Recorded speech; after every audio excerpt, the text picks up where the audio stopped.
الله الرحمن الرحيم. والصبح إذا تنفس. Assalamualaikum warahmatullahi wabarakatuh.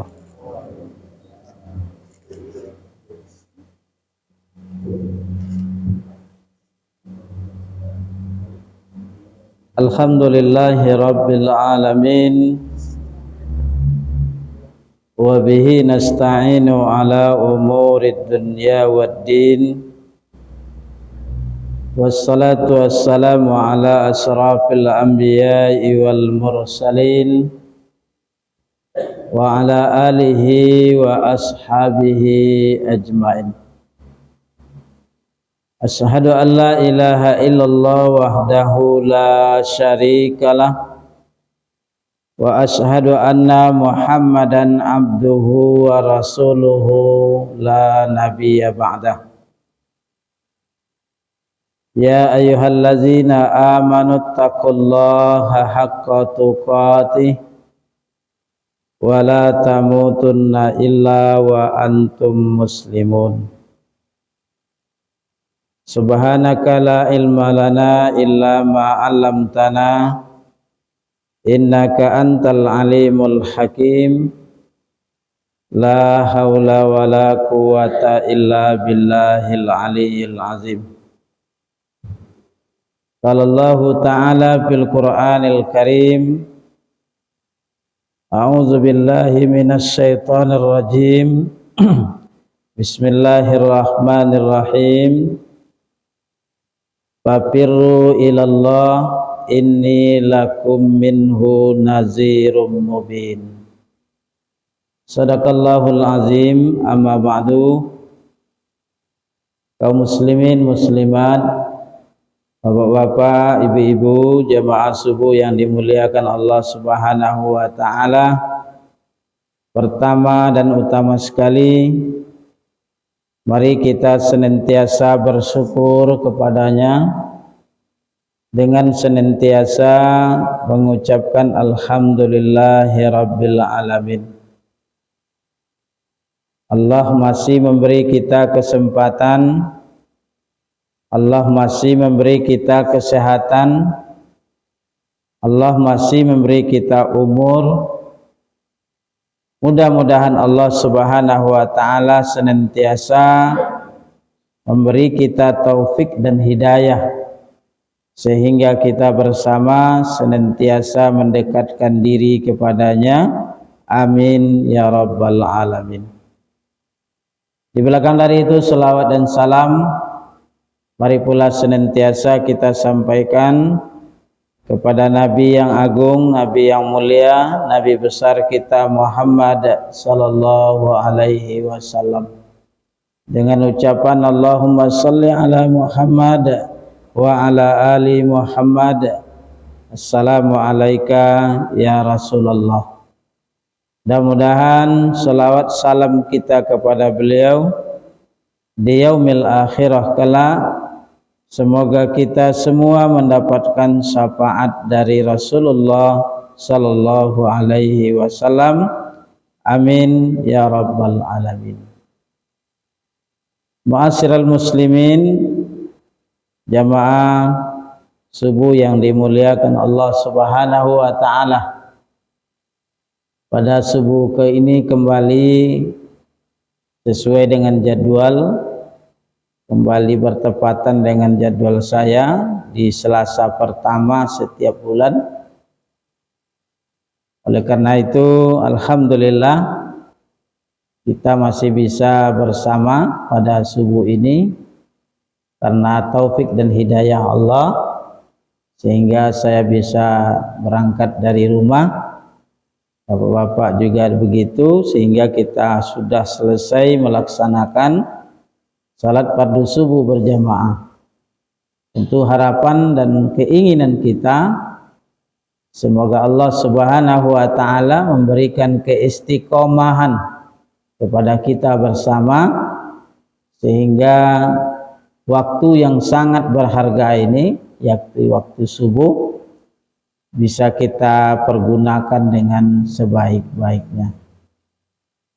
Kaum muslimin, bapak-bapak, ibu-ibu, jemaah yang dimuliakan Allah, subuh ini kajian kita saya beri judul mendekatkan diri kepada Allah Subhanahu wa taala. Apabila kita menyadari bahwa hidup kita di atas dunia ini adalah hidup yang sementara. Tidak ada di antara kita makhluk ciptaan Allah yang tidak akan berakhir. Akhir dari hidup kita itu dalam bahasa agama disebut dengan ajal. Oleh karena itu jemaah yang dimuliakan Allah, tentu ketika kita nanti sampai kepada ajal kita, batas akhir hidup kita di atas dunia ini, harapan kita semoga kita ini semuanya sudah dekat dengan Allah. Jangan sampai di antara kita kaum muslimin ketika ajal kita datang kita masih jauh dari Allah.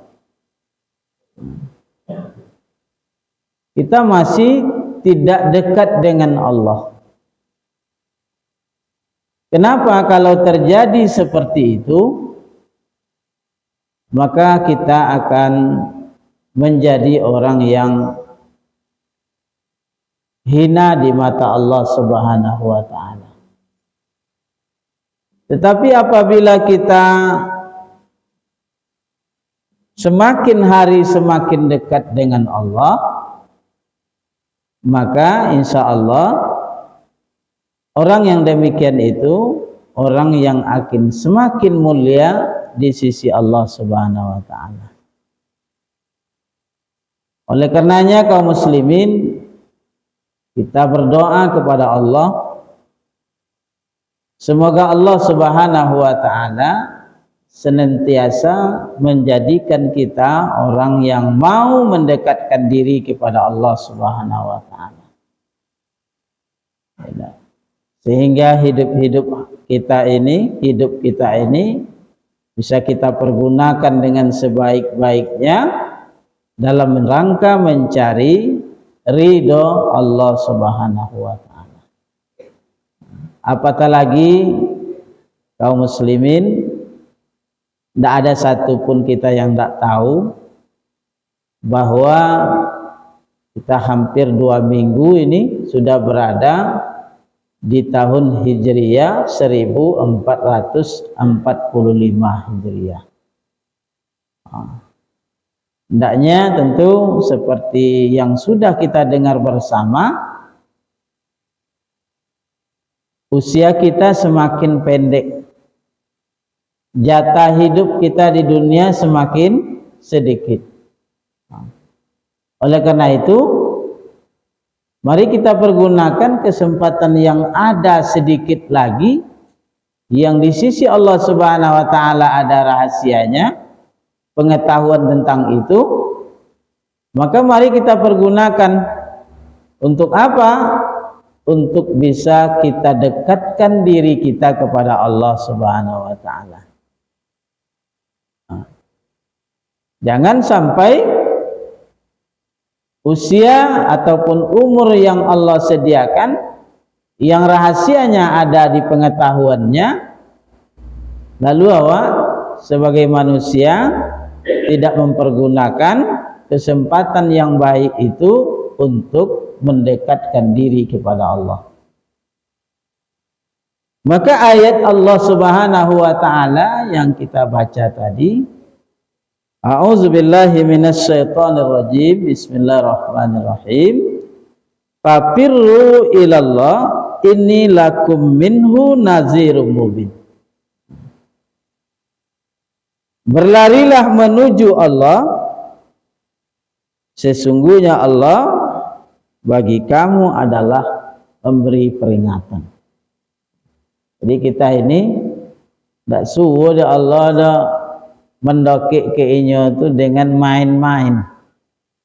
Bila suruh deknya dalam tafsir disebutkan berlari kita menuju Allah.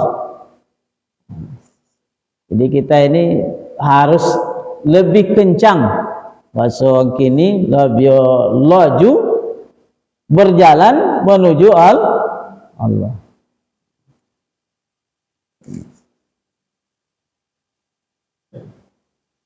Jangan sampai kita semakin di ujung umur kita semakin pelan, semakin lambe.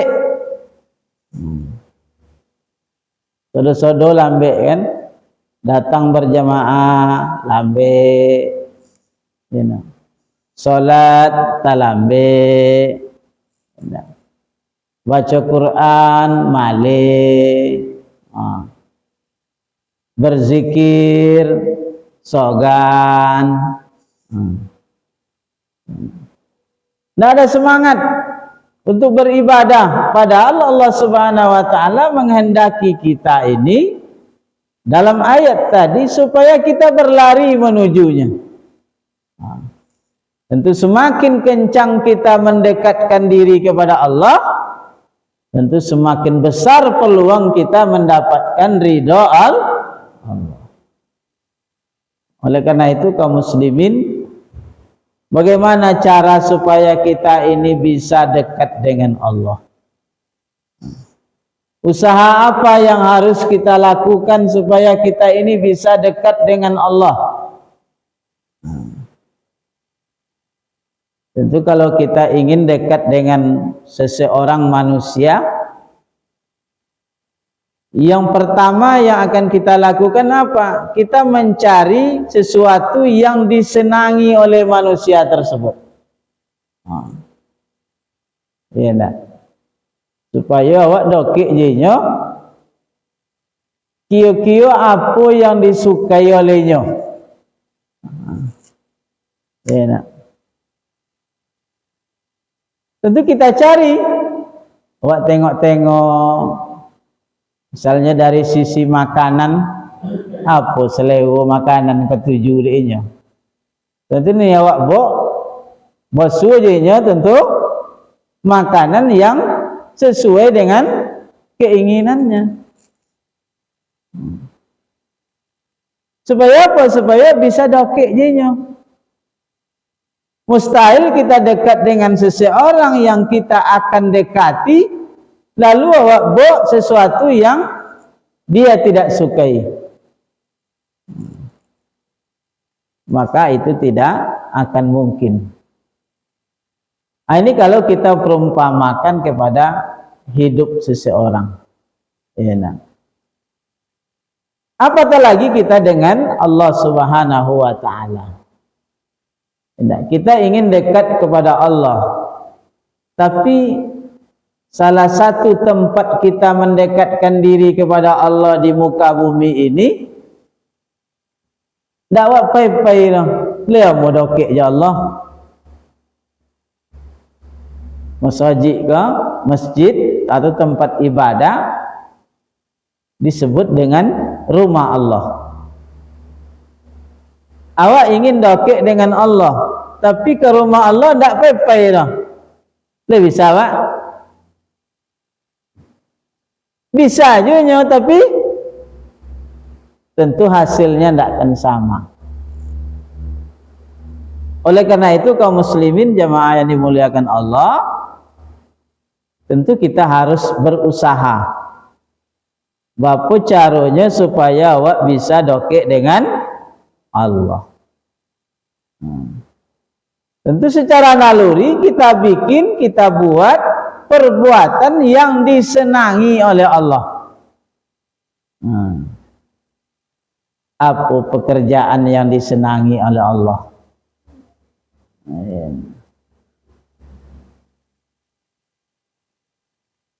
Jadi ini yang akan kita lakukan. Banyak sekali ibadah, amal soleh yang membuat Allah kita senang terhadap kita.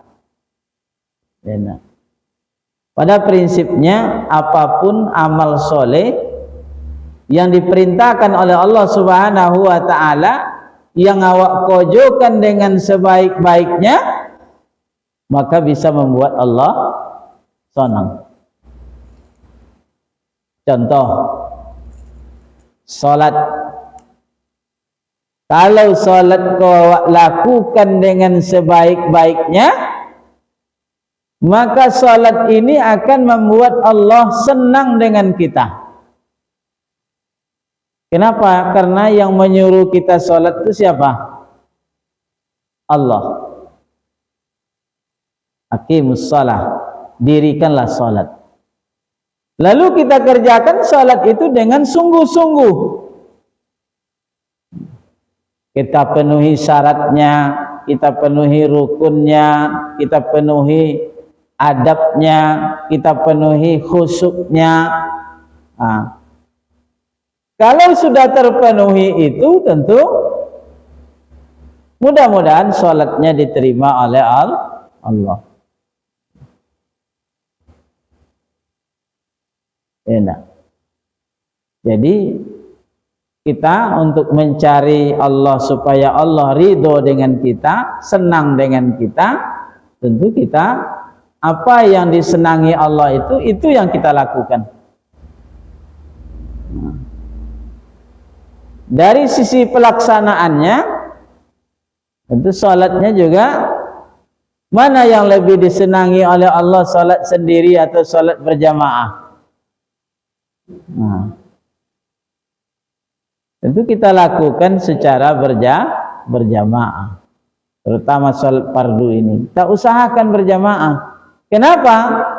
Karena Allah memberikan nilai yang lebih besar ketimbang salat sendiri. Itu tanda Allah senang. Kalau seorang awak salat, apa nilai? Cik. Kalau berjamaah awak salat, apa nilai? 27. Ibarat sebuah hadiah, kalau ada pembagian hadiah, mana yang elok dapat hadiah ketik daripada hadiah banyak? Tentu hadiah banyak. Artinya apa?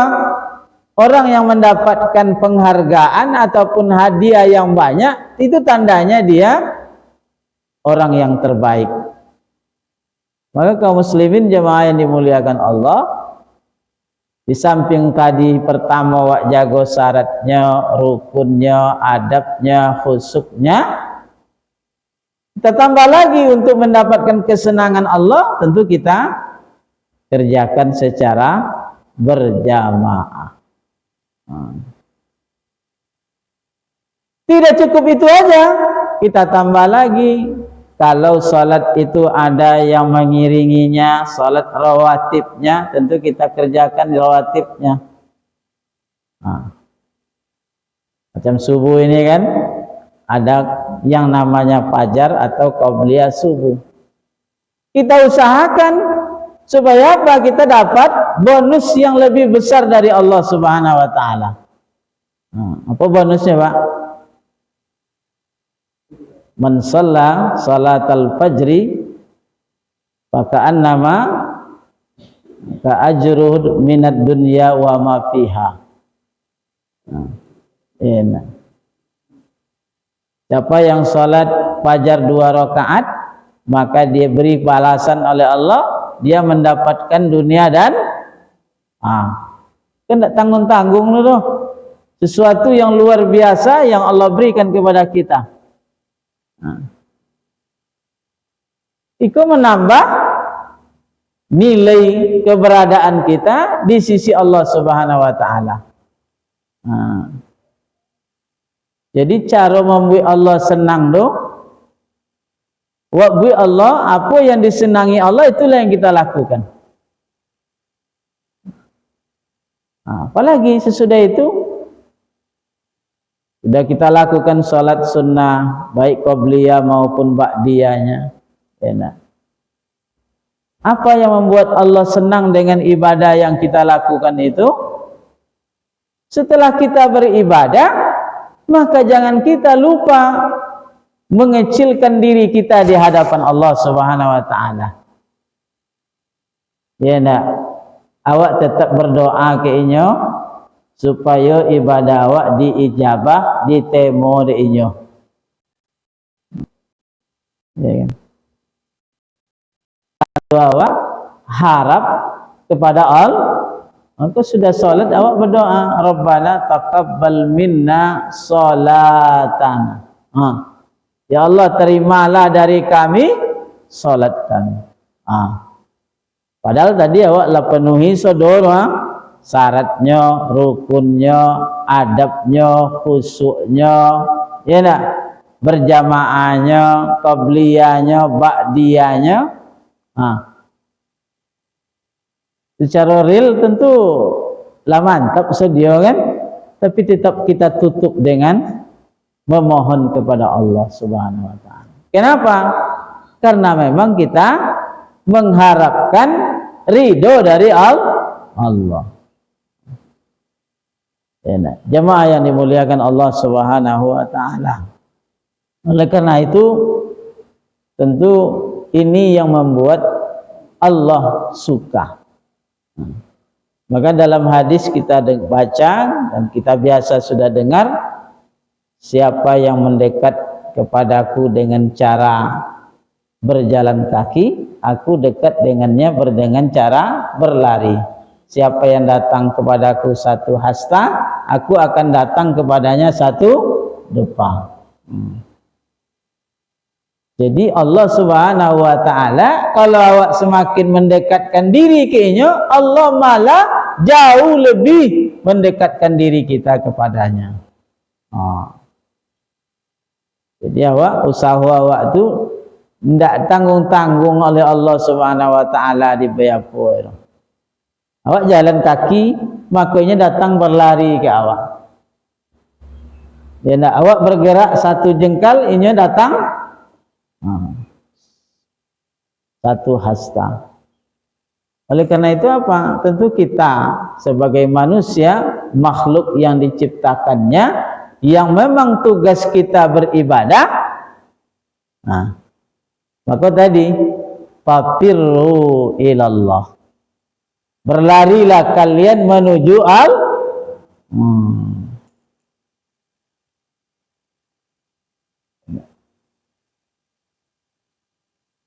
Jadi makna hijrah yang disobik potang, ya nak, hendaknya nampak. Apa hijrah potang, ada pengajian sih kalau nampak dengan menyambut tahun baru. Disampaikan oleh Ustadz Jarlisman STHI, ya nak. Bersemangat, jangan sampai hijrah itu tidak kita manai dengan baik. Akhirnya apa? Awak tetap kok adono peringatan hijrah, adono tiba tahun hijrah, awak tidak pernah hijrah. Maka Ibnu Qayyim menyebut hijrah itu kan ada dua. Pertama hijrah fisik, badan, ya nak. Al-jisim, yang kedua hijrah al-qalbi, hijrah hati. Jadi yang penting tu Pak, tentu kalau dulu Rasul hijrah fisik, kalau awak kini hijrah hati. Hati kau awak hijrahkan. Bagaimana hati kita ini supaya berkeinginan, punya semangat untuk bisa dekat dengan Allah. Wa hijrahkan hati. Bilo je le. Umur sudah tua. Bilo je le bu. Apa je ni tunggu le. Hati kau hijrahkan. Itu kemarin yang hijrah itu apa? Meninggalkan sesuatu yang dilarang oleh Allah. Jadi kita mencari keridhaan Allah, kesenangan Allah, tentu wak kajokan perintahnya, wak tinggalkanlah larangannya. Perintah Allah wak kajokan salat. Tadi salat kita contohkan. Wak buik solat kau, mudah-mudahan solat awak kau solat yang bisa mendatangkan keridhaan Allah. Ya, bagaimana? Tentu kalau biasanya salatnya jumlahnya sedikit, ditambah jumlah rakaatnya leh. Jensan cina biasa aja tambah. Ya, itu namanya kita punya semangat, punya ghirah untuk mendekatkan diri kita kepada Allah Subhanahu wa taala. Jamaah yang dimuliakan Allah Subhanahu wa taala, itu melalui ibadah salat. Banyak lagi ibadah yang bisa mendekatkan diri kita kepada Allah Subhanahu wa taala. Kalau kita pilah-pilah tadi, bagi-bagi, pertama salat. Karena memang salat ini merupakan perintah yang paling utama di dalam ajaran agama kita. Maka kita benahi salat kita perbaiki salat kita tingkatkan kualitas salat kita tingkatkan kuantitas salat kita. Jamaah yang dimuliakan Allah Subhanahu wa taala. Selanjutnya, bisa saja kita mendekatkan diri kita kepada Allah, membuat Allah senang dengan kita lakukan ibadah yang lain seperti ibadah puasa. Kemarin tentu kita sudah berpuasa, ya enggak? Ada yang sempurna, ya enggak? Banyak puasanya melebihi 1 hari, ya enggak? Ada yang puasa Tasu'ah hari ke-9, ada yang diiringi dengan Asyura hari ke-10. Ini juga dalam rangka kita membuat Allah senang, kita dekat dengan Allah. Sebab salah satu ibadah yang baik dalam Islam itu adalah puasa. Sebab apa? Rasul menyebutkan kullu amal ibni Adam lahu. Tiap amal anak Adam itu untuknya. Illa siyam, kecuali puasa. As-saumu li wa ana ajzibi. Puasa itu untukku, kata Allah, aku akan memberikan balasan.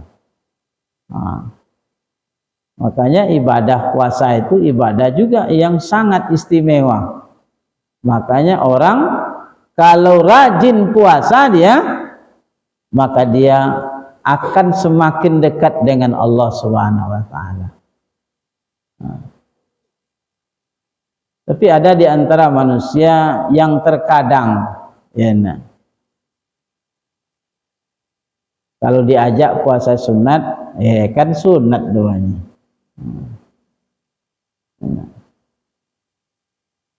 Sunatnya kan. Kalau yang sunat do pakai aja yang lama kan. Kalau dikojong pek pahalo, kalau ditinggin tak pada usul. Jadi terminologi sunat itu yang membuat kita malas beribadah. Harusnya kan dirubah seperti yang selalu sudah kita dengarkan dari guru-guru kita. Yang sunat itu berpahala bila kita kerjakan, rugi kalau kita tinggalkan. Itu harusnya terminologinya. Supaya apa? Kalau ada kata-kata ugi, tentu awak tidak kena mau meninggalkan ugi mah. Apa aja yang ugi tidak awak niat cik je dah. Menggali ugi lewat ni.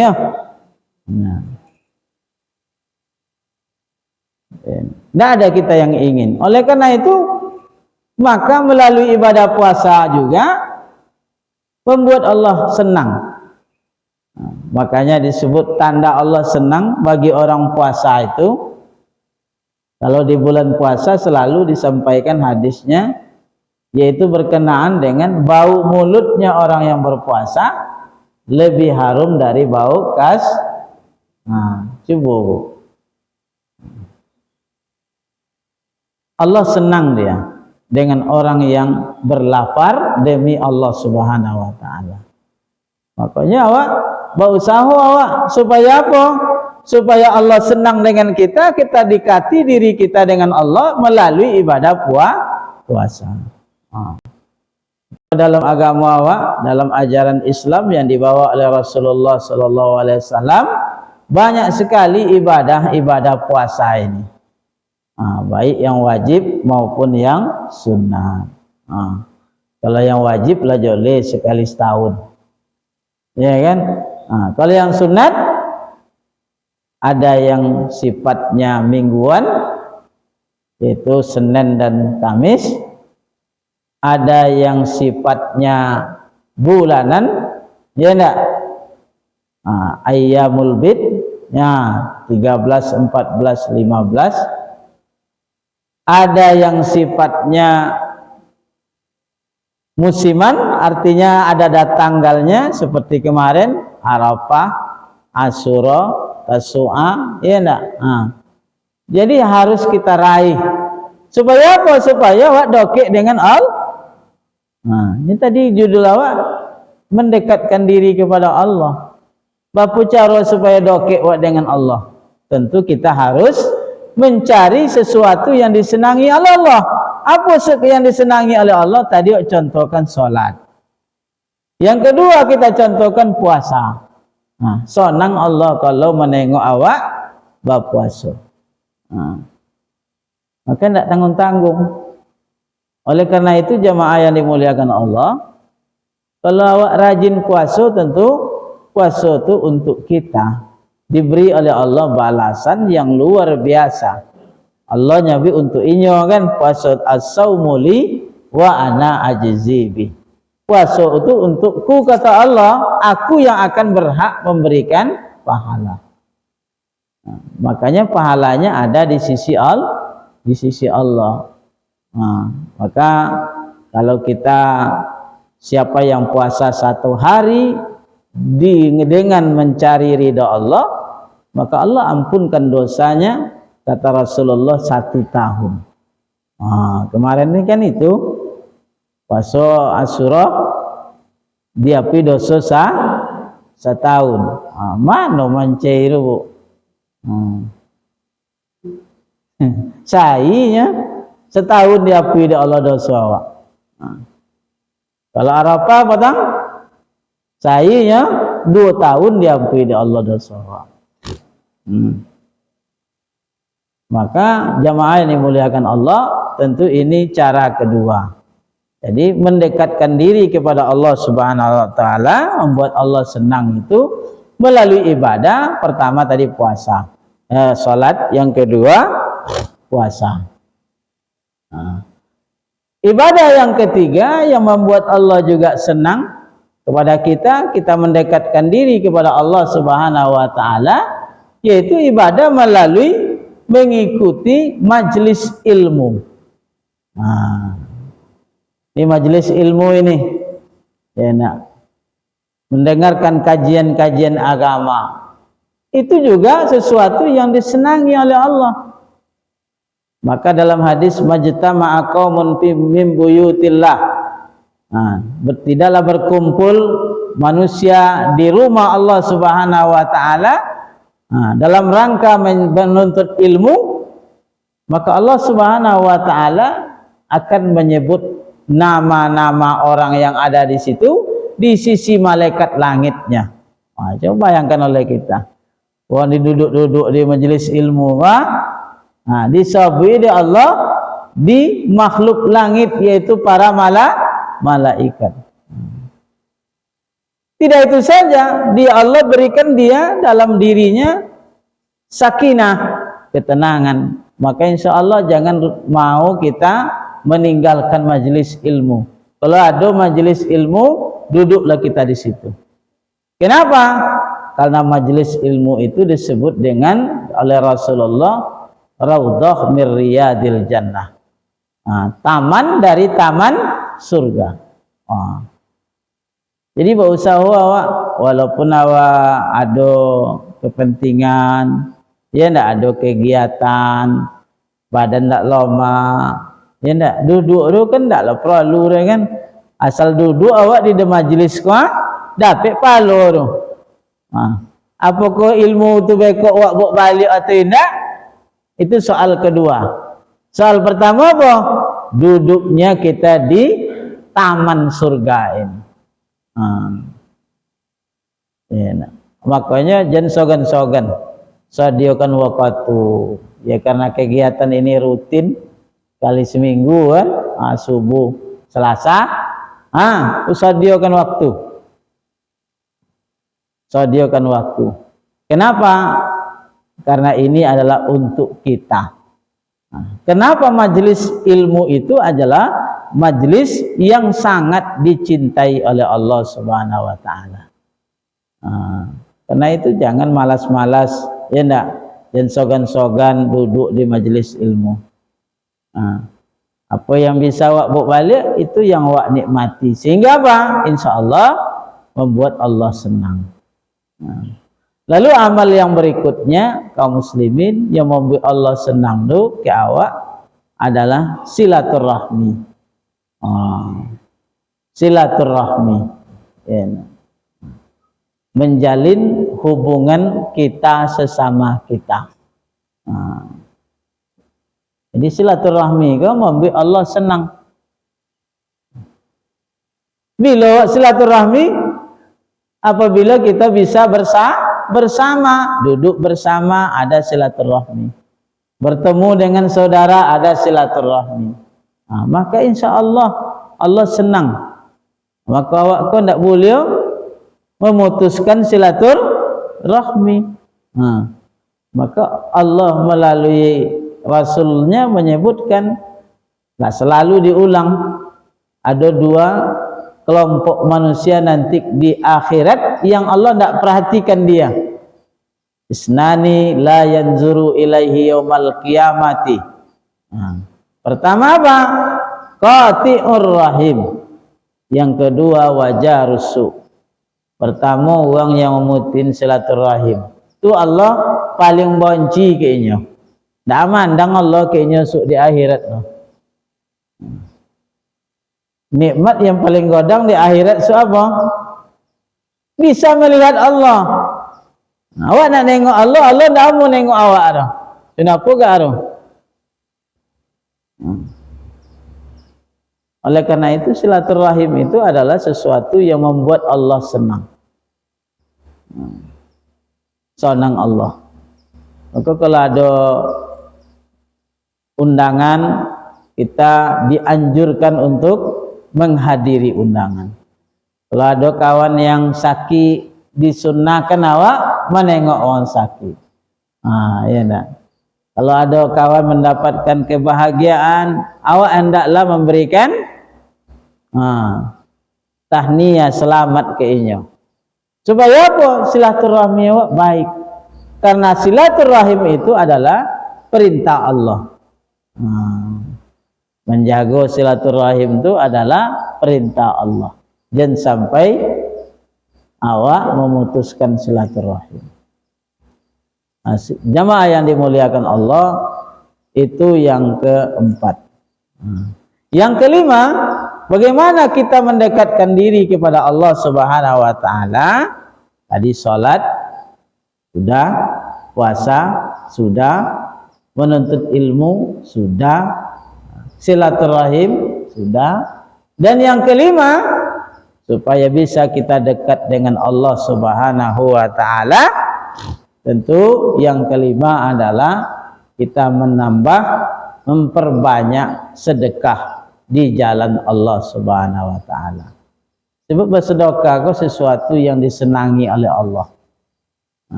Maka buatlah apa yang bisa awak sedekahkan. Ayana. Membuang duri gangguan di jalan itu sedekah. Kebaikan, ya enggak, senyum kepada orang itu sedekah. Apa yang bisa kita sedekahkan, maka kita berikan. Kenapa? Karena membuat Allah senang. Kalau Allah lah senang, tentu insya Allah tanda wang dokek dengan Allah. Jadi mendokekkan diri ke Allah kau tak payah. Yang payah apa? Ndak kamu mendokekkan diri kepada Allah. Kau yang payah. Jalan mendekatkan diri itu banyak. Yang susah itu apa? Ndak mau mendekatkan diri kepada Allah. Ini paling susah ini. Oleh karena itu jemaah yang dimuliakan Allah, mudah-mudahan kajian kita yang sederhana di pagi ini, apa judulnya tadi? Mendekatkan diri kepada Allah. Jadi mari kita bersama-sama, terutama di awal tahun ini, baru 2 minggu kita berada di tahun Hijriah ini, mari kita menambah kedekatan diri kita kepada Allah Subhanahu wa taala melalui amal-amal yang dicintai oleh Allah. Tentu tidak itu saja, buatlah kebajikan sebanyak-banyaknya, berlarilah kita untuk menuju Allah dengan melakukan kebaikan, kemudian berlari kita pula kita meninggalkan sesuatu yang dilarang oleh Allah Subhanahu wa taala.